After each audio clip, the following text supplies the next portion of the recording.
इलाहाबाद, उत्तर प्रदेश, कायस्थ परिवार में जन्मे अमिताभ बच्चन के पिता डॉ हरिवंश राय बच्चन प्रसिद्ध हिंदी कवि थे, जबकि उनकी मां तेजी बच्चन अविभाजित भारत के कराची शहर से संबंध रखती थीं, जो कि अब पाकिस्तान में है। आरंभ में अमित जी का नाम इंकलाब रखा गया था, जो भारतीय स्वतंत्रता संग्राम के दौरान प्रयोग किए गए प्रेरक वाक्यांश इंकलाब जिंदाबाद से लिया गया था। लेकिन बाद में प्रसिद्ध कवि सुमित्रानंदन पंत ने इनका नाम अमिताभ रखा।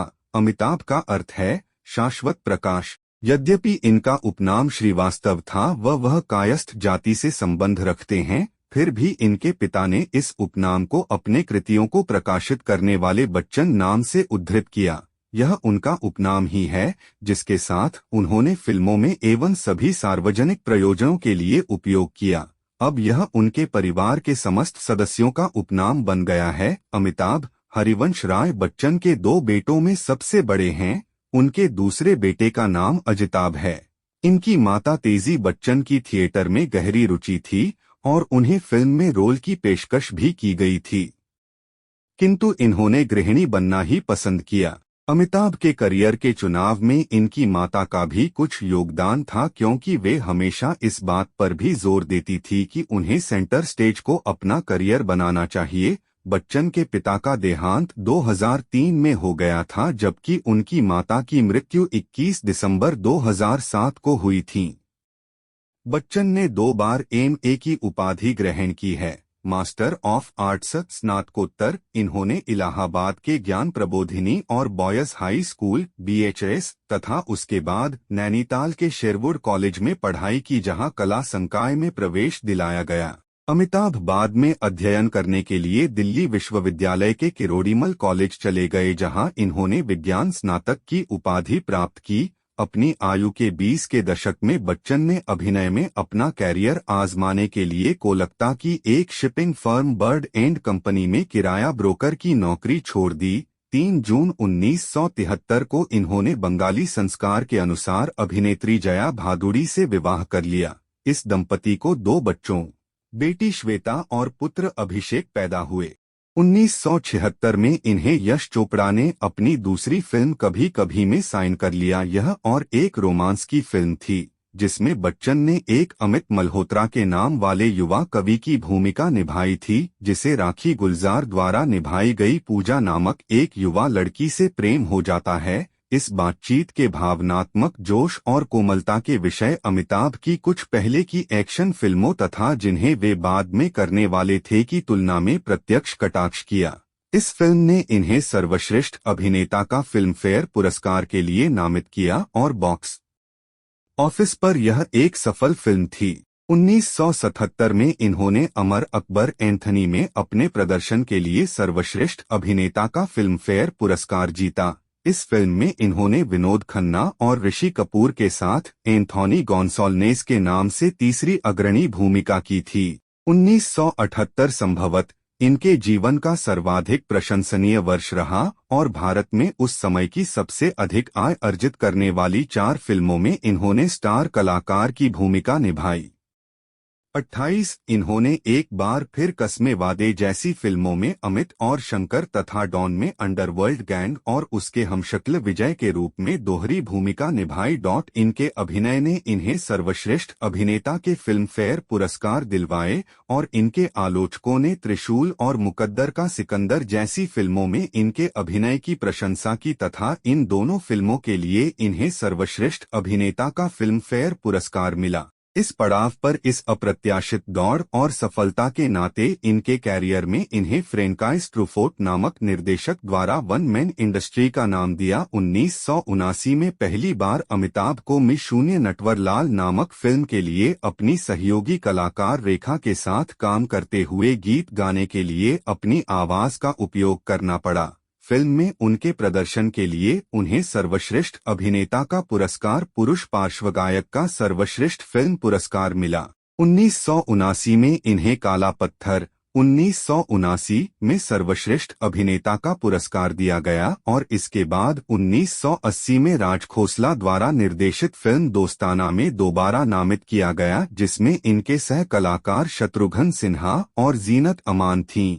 दोस्ताना वर्ष 1980 की शीर्ष फिल्म साबित हुई। 1981 में इन्होंने यश चोपड़ा की नाटकीयता फिल्म सिलसिला में काम किया, जिसमें इनकी सह कलाकार के रूप में इनकी पत्नी जया और अफवाहों में इनकी प्रेमिका रेखा थीं। इस युग की दूसरी फिल्मों में राम बलराम 1980, शान 1980, लावारिस 1981 और शक्ति 1982 जैसी फिल्में शामिल थीं, जिन्होंने दिलीप कुमार जैसे अभिनेता से इनकी तुलना की जाने लगी थी। 1982 में कुली फिल्म में बच्चन ने अपने सह कलाकार पुनीत इस्सर के साथ एक फाइट की शूटिंग के दौरान अपनी आंतों को लगभग घायल कर लिया था।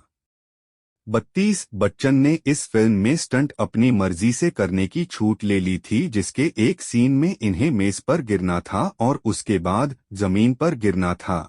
हालांकि जैसे ही ये मेज की ओर कूदे तब मेज का कोना इनके पेट से टकराया, जिससे इनके आंतों को चोट पहुंची और इनके शरीर से काफी खून बह निकला था। इन्हें जहाज से फौरन स्प्लेनेक्टोमी के उपचार हेतु अस्पताल ले जाया गया और वहां ये कई महीनों तक अस्पताल में भर्ती रहे और कई बार मौत के मुंह में जाते जाते बचे। यह अफवाह भी फैल भी गई थी कि वे एक दुर्घटना में मर गए हैं और संपूर्ण देश में इनके चाहने वालों की भारी भीड़ इनकी रक्षा के लिए दुआएं करने में जुट गई थी। इस दुर्घटना की खबर दूर दूर तक फैल गई और यूके के अखबारों की सुर्खियों में छपने लगी, जिसके बारे में कभी किसने सुना भी नहीं होगा। बहुत से भारतीयों ने मंदिरों में पूजा अर्चनाएं की और इन्हें बचाने के लिए अपने अंग अर्पण किए और बाद में जहां इनका उपचार किया जा रहा था उस अस्पताल के बाहर इनके चाहने वालों की मीलों लंबी कतारें दिखाई देती थी। इस पर भी इन्होंने ठीक होने में कई महीने ले लिए और उस साल के अंत में एक लंबे अरसे के बाद पुनः काम करना आरंभ किया। यह फिल्म 1983 में रिलीज हुई और आंशिक तौर पर बच्चन की दुर्घटना के असीम प्रचार के कारण बॉक्स ऑफिस पर सफल रही। निर्देशक मनमोहन देसाई ने कुली फिल्म में बच्चन की दुर्घटना के बाद फिल्म के कहानी का अंत बदल दिया था।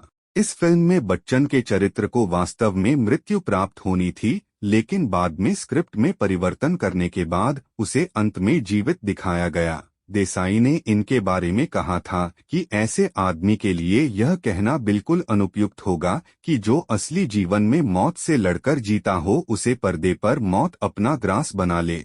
इस रिलीज फिल्म में पहले सीन के अंत को जटिल मोड़ पर रोक दिया गया था और उसके नीचे एक कैप्शन प्रकट होने लगा जिसमें अभिनेता के घायल होने की बात लिखी गई थी और इसमें दुर्घटना के प्रचार को सुनिश्चित किया गया था। बाद में ये मियास्थीनिया ग्रेविस में उलझ गए, जो या कुली में दुर्घटना के चलते या तो भारी मात्रा में दवाई लेने से हुआ या इन्हें जो बाहर से अतिरिक्त रक्त दिया गया था इसके कारण हुआ। उनकी बीमारी ने उन्हें मानसिक और शारीरिक दोनों रूप से कमजोर महसूस करने पर मजबूर कर दिया और उन्होंने फिल्मों में काम करने से सदा के लिए छुट्टी लेने और राजनीति में शामिल होने का निर्णय किया।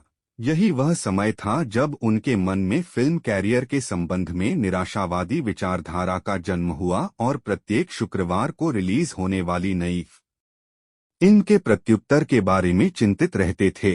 प्रत्येक रिलीज से पहले वह नकारात्मक रवैये में जवाब देते थे कि यह फिल्म तो फ्लॉप होगी। तो दोस्तों, ये थी कहानी सदी के महानायक अमिताभ बच्चन साहब की, जिनका जीवन बहुत उतार चढ़ाव भरा गुजरा। हम ऊपर वाले से दुआ करेंगे अमित साहब स्वस्थ रहें हमेशा। दोस्तों, ऐसी ही मजेदार एक्टर्स की लाइफ स्टोरी देखने के लिए हमारे चैनल आ गया हीरो को सब्सक्राइब करें। रोज आपको एक नए सितारे की कहानी देखने को मिलती रहेगी। हमारे चैनल को सब्सक्राइब जरूर करें।